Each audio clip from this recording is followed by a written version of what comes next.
છોટાઉદેપુરના કરમદી ગામે પૂરની આફત આવી। 200 થી વધુ, માફ કરશો 20 થી વધુ ઘરોમાં પાણી ભરાતા નુકસાન પહોંચ્યું। જીવ બચાવવા ગ્રામજનો મંદિરના ધાબે ચડી ગયા હતા। પૂરમાં તણાતા 3 પશુઓના મોત નીપજ્યા છે, તો પીડિત ગ્રામજનો દ્વારા સહાયની માંગ પણ ઉઠી છે।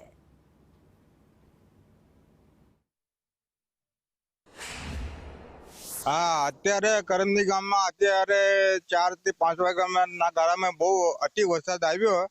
तेमां अमारे 3 बकरा मरी गया छे ने 1 पाड़ुं मरी गयुं छे अने अचानक 20 થી 25 घरोने नुकसान थयुं छे। पाणी भराई गयुं छे अने 100-150 मणनुं अनाजनो जे अमारे जथ्थो खावा पीवा माटे अमे जे राखेलो ए अमारे बर्बाद थई गयो छे। सरकारश्रीने अमारी एवी विनंती है कि एना माटे अमारे खेडूतने कई सहाय थोड़ी घणी आपे। छोटाउदेपुर जिल्लाना करमदी गामे हाल आपणे पहोंच्या छे।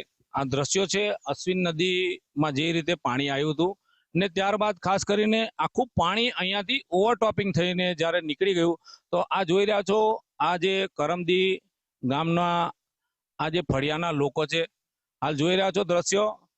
ત્યારે નુકસાનીની વાત કરીએ તો અહીંયા 20 થી 25 ઘરોની વચ્ચેથી પાણી નીકળી ગયું છે ને ખાસ કરીને જે 3 જેટલા પશુ છે એ અહીંયા મોતને ભેટ્યા છે। હજુ સુધી સરકારી તંત્ર અહીંયા આવ્યું નથી, પણ ગ્રામજનોની માંગ છે કે ભાઈ વહેલી તકે અહીંયા સરકારી તંત્ર પહોંચે અને આમને મદદરૂપ થાય, કારણ કે બિચારોના જે ખાસ કરીને અનાજ છે તેમજ ઘર વખરી છે એ તણાઈ ગયું છે ને લોકો હવે ફક્ત તંત્ર પાસે મદદની ગુહાર લગાવી રહ્યા છે। इरफान मेमन, संदेश न्यूज।